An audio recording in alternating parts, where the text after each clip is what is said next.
What is ZOOT?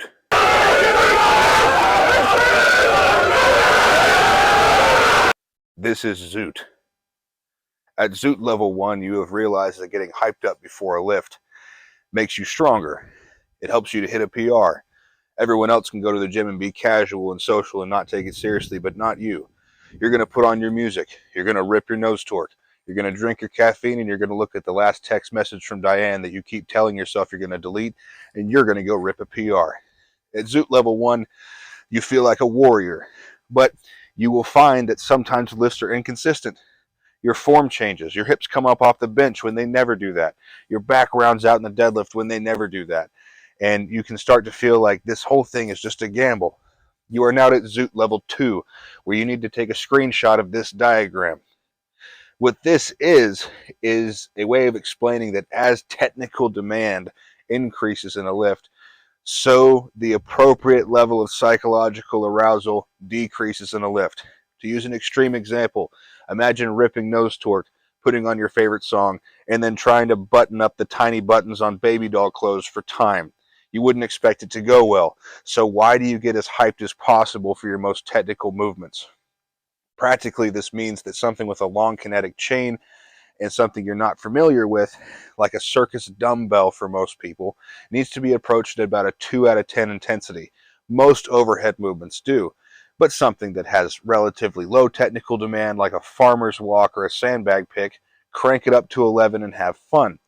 The lesser the technical demand, the less chance that your ZOOT level is going to hurt you. At ZOOT level 3, you will learn that the technical demands are high for every movement you're not good at yet. And so there might be something on the matrix where, I see people getting really hyped to rip deadlift singles. Why can't I do that? If you're bad at deadlift singles, you might not be allowed to take it past a 4 out of 10, because past that point, you lose control. At ZOOT level 4, you start to realize that the technical demand of a lift increases relative to intensity.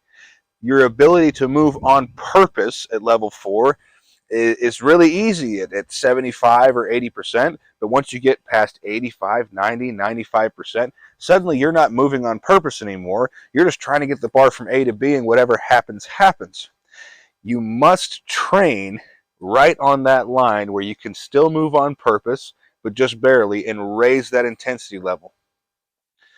ZOOT level 5.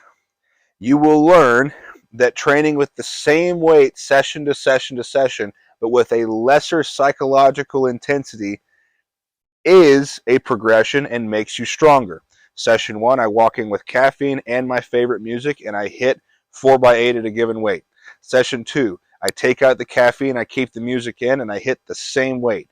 Session 3, I take out the music, maybe I have an audiobook, I'm being social, my arousal level is at 0 out of 10, and I hit the same weight for 4x8. I have become stronger, and the next time I throw on the headphones and add the caffeine, the weight goes up like crazy. Zen Master ZOOT level 6. You can change the level of psychological arousal mid-rep. Watch a great Olympic weightlifter. When they approach the bar, they are at a 2. When it comes off the ground, they may be at a 3 or 4.